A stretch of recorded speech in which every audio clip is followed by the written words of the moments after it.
Baik, selamat pagi, salam sejahtera, assalamualaikum warahmatullahi wabarakatuh.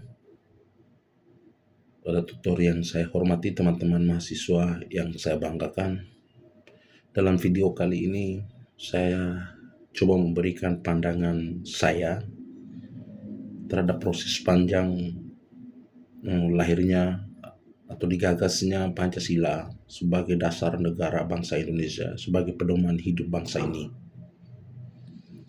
Memang peristiwa itu bukanlah sederhana, tetapi menjadi suatu peristiwa-peristiwa sejarah penting untuk kemudian para pendahulu-pendahulu bangsa duduk berdiskusi lalu mampu menggagaskan ide bagus ini, kemudian dijadikan dasar negara sebagai pedoman hidup bangsa ini.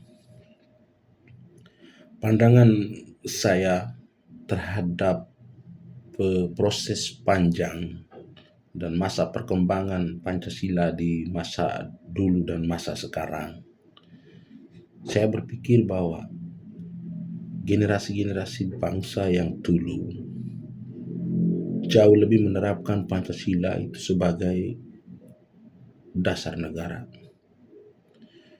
Ya, tentu kita ketahui di masa Orde Baru pasca peristiwa G30 PKI, ya memang sama-sama kita ketahui, tetapi kemudian Pancasila juga tetap masih eksis, masih tetap menjadi pedoman hidup bangsa ini.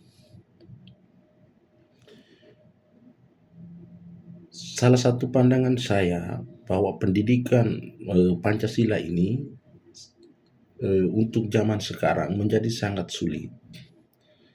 Karena kalau dulu pendidikan moral Pancasila itu biasa diajarkan mulai dari SD sampai ke tingkat perguruan. Sekarang lebih banyak orang belajar tentang kewarganegaraan. Pancasila sepertinya dilakukan pembiaran.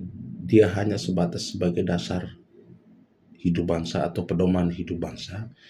Tetapi nilai-nilai Pancasila atau nilai-nilai semua yang terkandung di dalamnya, kemudian orang cenderung untuk melihat itu secara baik. Di zaman sekarang memang sangat sulit. Nilai Pancasila, persatuan dan kesatuan, keadilan, itu hampir hilang.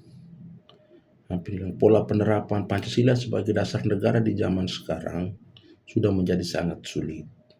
Inilah dampak negatif kita yang memang butuh keseriusan untuk bagaimana kita mendalami dan menseriusi nilai-nilai luhur Pancasila yang sudah dijadikan sebagai dasar atau pedoman hidup bangsa ini.